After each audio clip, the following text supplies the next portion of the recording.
हिंद दोस्तों, market studies and analysis में आपका बहुत बहुत स्वागत है। मैं हूं आपका दोस्त कपिल रस्तोगी और अभी हम बात कर रहे हैं अंबर एंटरप्राइज इंडिया लिमिटेड के बारे में। अंबर एंटरप्राइज इंडिया लिमिटेड एक ऐसा शेयर जिसने 2018 से शुरुआत की, मतलब 2018 में लिस्ट हुआ और अभी तकरीबन 2021 फैब में, मतलब 3 साल के अंदर अंदर ये शेयर ऑलमोस्ट वहां से 3 गुना होता हुआ दिखाई दिया। मतलब अगर एवरेज लगाएं तो हर साल ये शेयर डबल हो जाता है।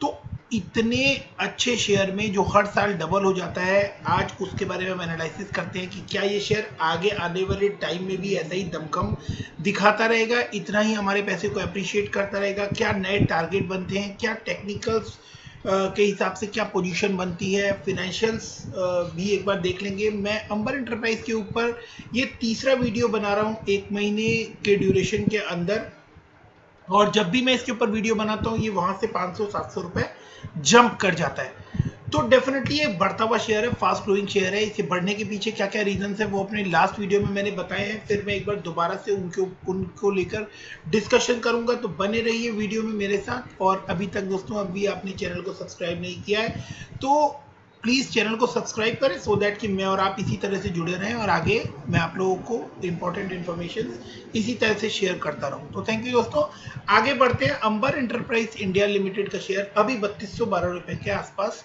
ट्रेड करता हुआ आपको दिखाई दे रहा है। जब मार्केट में इतनी भयंकर गिरावट हुई, एक दिन में सेंसेक्स 2000 पॉइंट के आसपास टूटा है, उस दिन भी ये शेयर 23 रुपए की 24 रुपए की गिरावट के साथ आपको खड़ा हुआ दिखाई दे रहा है।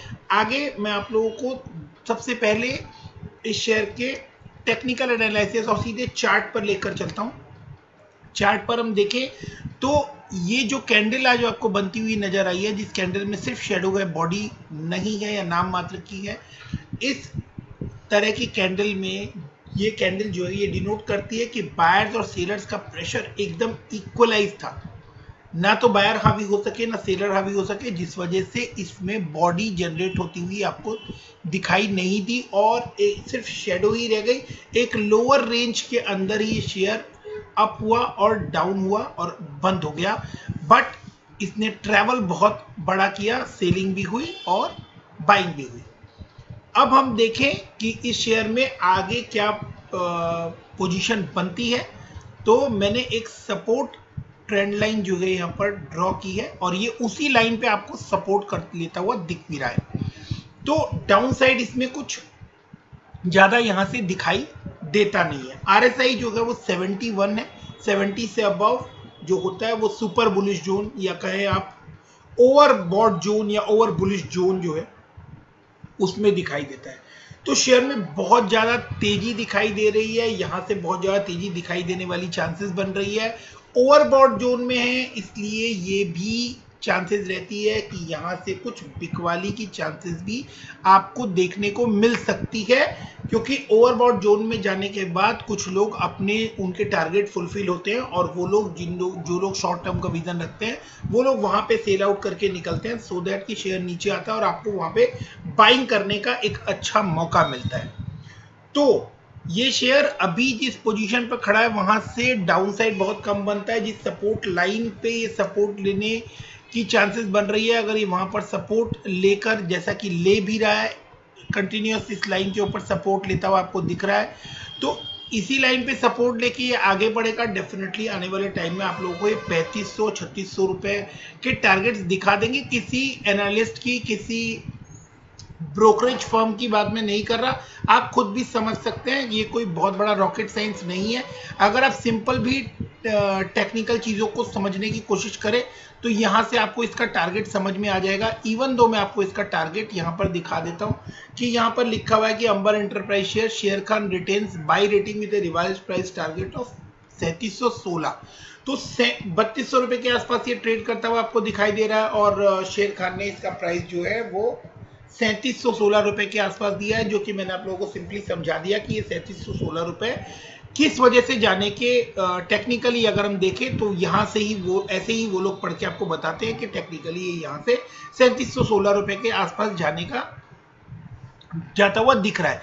इसके बाद इसके पीछे और क्या रीजंस नजर आते हैं वो, और इसमें हमें क्या सावधानियां बरतनी है इस शेयर में, वो भी मैं आप लोगों को इसी वीडियो में आगे बताने वाला हूं। तो आने वाले टाइम में जैसे जैसे समर्स आएंगे वैसे वैसे अंबर एंटरप्राइज एक लीडिंग मैन्युफैक्चरर है एसी कंपोनेंट्स का। इसके जो क्लाइंट लिस्ट है वो लास्ट टाइम मैंने शेयर किए थे। आप जो भी एसी घर में यूज करते हैं, जो भी एसी प्रोडक्ट, चाहे वो डाइकन हो, हिताची हो, वर्लपूल हो, या कोई भी ब्रांड आप यूज करते हैं, उसमें जो कंपोनेंट्स लगे होते हैं वो अंबर एंटरप्राइज के लगे होते हैं। और आने वाले टाइम में समर आ रहा है, तो जैन टू मार्च का जो पीरियड है, इस पीरियड में इसकी सेल बहुत अच्छी रहने वाली है। क्यों? क्योंकि यहाँ से जो आगे आने वाले टाइम है, जो 1 या 2 क्वार्टर या फर्दर जो क्वार्टर्स हैं, उसके अंदर एसीज की सेल, या आप कहें कि जो इक्विपमेंट्स हैं उनकी सेल में बहुत अच्छा एप्रिसिएशन होता हुआ दिखाई देता है, क्योंकि वो ये एक सीजनल पीरियोडिकल डिमांड भी इंक्रीज हो जाती है। तो ये भी एक रीजन बनता है कि आने वाले टाइम में ये आपको 3700 रुपए का टारगेट जो है ये बहुत जल्दी आपको क्रॉस करता हुआ दिखाई दे जाए। अब इस शेयर के बारे में बाकी एनालिसिस करते हैं। तो ये शेयर जिस तरह से एप्रिशिएट हो रहा है, अगर हम उसे सेल्स से जोड़कर देखें तो सेल्स तो 1236 करोड़ के आसपास, 1196 करोड़ की जून में भी थी, जून 19 में भी। तो वहां इस शेयर ने इस तरह का एक्स्ट्रा ऑर्डिनरी जंप दिखाना शुरू क्यों नहीं किया था? अब ये शेयर यहां पर, जबकि जो इनका प्रॉफिट है वो 66 करोड़ के कंपैरिजन में सिर्फ 27 करोड़ नजर आ रहा है, फिर भी इस शेयर के का जो प्राइस है वो हर बार फास्ट बढ़ता जा रहा है, और तकरीबन आप कहें तो ये हर साल डबल होता हुआ या आपको दोगुना होता हुआ भी शायद दिखाई दे जाए। ऐसा क्या रीजन बन रहा है? तो ये शेयर जो है, ये गवर्नमेंट की जो थॉट है, इंडियन गवर्नमेंट की जो थॉट है कि मेक इन इंडिया होना चाहिए, उसके लिए वो जो पीएलआई स्कीम लेकर आए थे कि प्रोडक्शन लिंक इंसेंटिव जो है वो गवर्नमेंट ऐसी कंपनीज को देती हैं जो कंपनीज इंटरनल जो हमारी डोमेस्टिक डिमांड्स हैं उसको पूरा करें, और उसकी वजह से हमारा इंपोर्ट जो है वो कर्टेल हो जाए। अगर हम इंपोर्ट काटेंगे तो डेफिनेटली हमारी जो इकोनॉमी है उसमें एक बूस्ट आएगा। तो जिस वजह से गवर्नमेंट ने कहा कि हम आपको, अगर आप प्रोडक्शन अच्छा करते हैं तो हम आपको उसके अगेंस्ट में इंसेंटिव देंगे। तो ये अंबर एंटरप्राइज है, डिक्सन टेक्नोलॉजीज है, ये इस तरह के शेयर हैं जिनको उस खबर से, उस न्यूज से बहुत बड़ा फायदा होता हुआ दिख रहा है। अभी यूनियन बजट आया और उसमें भी ये सारी बातें हमें देखने सुनने को मिली, जिसके बाद से इस शेयर में इस तरह का बुलेट इंजन जुड़ गया है कि अब ये कहीं रुकने का नाम नहीं ले रहा है। हर बार, हर 10 दिन 15 दिन पे जब भी मैं इसके बारे में वीडियो बनाता हूँ, ये शेयर 500-700 रुपए बढ़ जाता है, और ये इसी तरह से बढ़ता हुआ नजर आएगा। अब ये शेयर डेफिनेटली एक मल्टी बैगर शेयर है, और ये शेयर आपको करोड़पति बनाने का पूरा दमखम रखता है। तो क्या हम इसके अंदर अपना सारा पैसा इन्वेस्ट कर दें? यहां ये पॉइंट हमें बहुत ध्यान से समझना होगा दोस्तों, कि आपको कोई शेयर कितना भी अच्छा, कितना भी वैल्यूएबल लगता हो, उसके अंदर अपना सारा पैसा इन्वेस्ट नहीं करना है।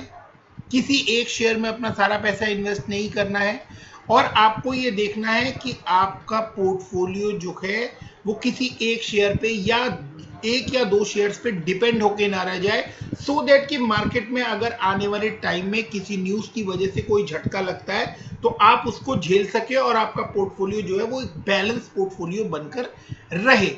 तो अंबर एंटरप्राइज या डिक्सन टेक्नोलॉजीज जैसे शेयर्स में आने वाले टाइम में क्या थ्रेट हो सकता है? तो वो थ्रेट ये है कि 1 या 2 बात को थ्रेट बताने से पहले मैं आप लोगों को एक चीज दिखाना चाहता हूं कि अंबर एंटरप्राइज के जो एक्सपेंसेस हैं वो जो कॉस्ट से इनलाइन है वो बहुत ज्यादा है। अगर 765 करोड़ की सेल करने के लिए 702 करोड़ का एक्सपेंस करना पड़ रहा है, तो ये एक्सपेंस बहुत ज्यादा है।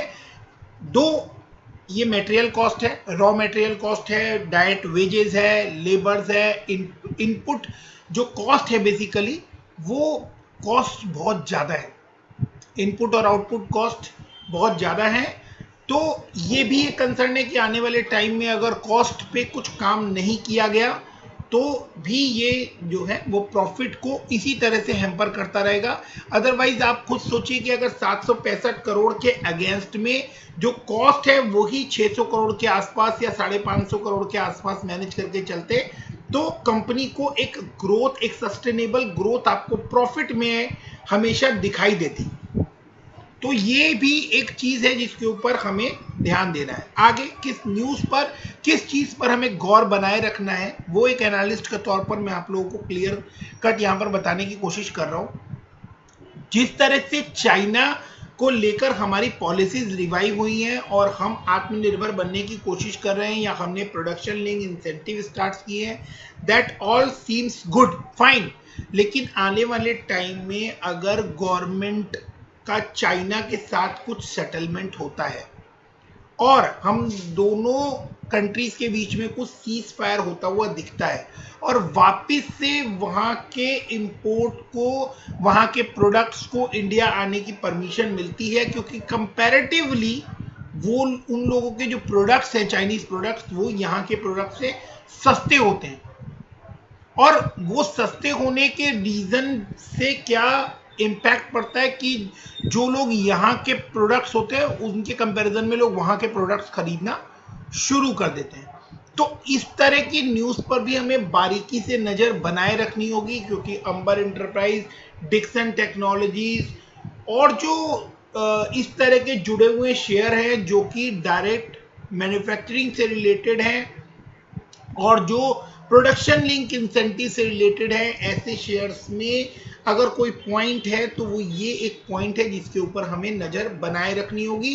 एक, इनकी कॉस्ट जो है आने वाले टाइम में वो मेरे लिए एक कंसर्न का मैटर है कि वो कॉस्ट जो है वो डिक्रीज होनी चाहिए और गवर्नमेंट की पॉलिसीज के ऊपर हमें बहुत बारीकी से नजर बना के रखनी पड़ेगी, क्योंकि अभी जो ये शेयर रॉकेट बना है, जो ये शेयर में एक्स्ट्रा ऑर्डिनरी आप लोगों को उछाल देखने को मिला है, इसके पीछे कहीं ना कहीं गवर्नमेंट पॉलिसीज का हाथ है। तो गवर्नमेंट पॉलिसीज में चेंज, गवर्नमेंट्स भी आती जाती रहती हैं, गवर्नमेंट्स कभी कोई गवर्नमेंट होती है, कभी कोई गवर्नमेंट होती है। मैं किसी भी गवर्नमेंट के फेवर में या अगेंस्ट में नहीं बोल रहा हूं, बट आज की गवर्नमेंट की सोच कुछ और है, 2-3 साल बाद किसी गवर्नमेंट की सोच कुछ और होगी। तो अगर तो आप, या एक ही गवर्नमेंट की सोच जो है वो भी टाइम टू टाइम चेंज होती रहती है। आज उनका विजन कुछ और कहता है, कल फॉरेन डेलीगेट्स या फॉरेन रिलेशनशिप को लेकर फिर से चाइना के साथ कुछ और रिलेशन सेट होते हैं, तो उसका भी इम्पैक्ट हमें इस तरह की कंपनीज पे आता हुआ दिखेगा। अच्छी बात यह है कि ये कंपनी जो है इसने अपनी लायबिलिटीज रिड्यूस की है, तो डिपेंडेंसी जो प्रॉफिट के ऊपर जो लायबिलिटी पे करने की डिपेंडेंसी है वो कम होती हुई दिखाई देगी। इससे इस कंपनी को ग्रोथ मिलती हुई दिखाई देगी। रिजर्व्स कंपनी के पास 1468 करोड़ के हैं, तो रिजर्व के पॉइंट से भी कंपनी के पास आने वाले टाइम में आपको बोनस या इंसेंटिव देने के लिए भी कुछ अच्छा पॉइंट जो है वो आपके पास, कंपनी के पास आता हुआ दिखाई दे रहा है। कंपनी एक हेल्दी CAGR मेंटेन कर रही है। तो इस शेयर में क्या आपको बेनिफिट्स हैं और क्या आपको थ्रेट्स हो सकते हैं, क्या रिस्क हो सकती है, वो सभी मैंने आपको डिटेल में बताने की कोशिश की है।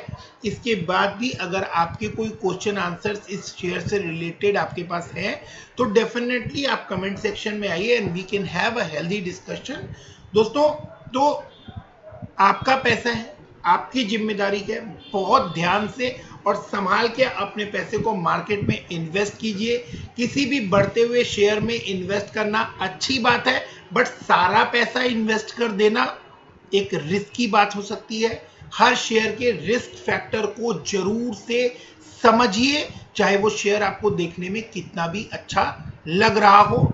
यहाँ मेरा कहने का ये बिल्कुल मतलब नहीं है कि आप अंबर एंटरप्राइज में अपना सारा पैसा मत डालिए या डालिए, या आप अंबर एंटरप्राइज के शेयर को खरीदिए या मत खरीदिए। मैं आपको खरीदने या बेचने के लिए रिकमेंड नहीं कर रहा हूँ। मैंने आपको एक्चुअल पोजीशन बताई है कि जो मेरे एनालिसिस कहते हैं। फिर आप अपनी एनालिसिस कंप्लीट कीजिए, अपने फाइनेंशियल एडवाइजर से, एक्सपर्ट से बात कीजिए और उसके बाद ही कोई फैसला लीजिए। So guys, keep investing, stay safe. Thank you. Bye bye. Good night.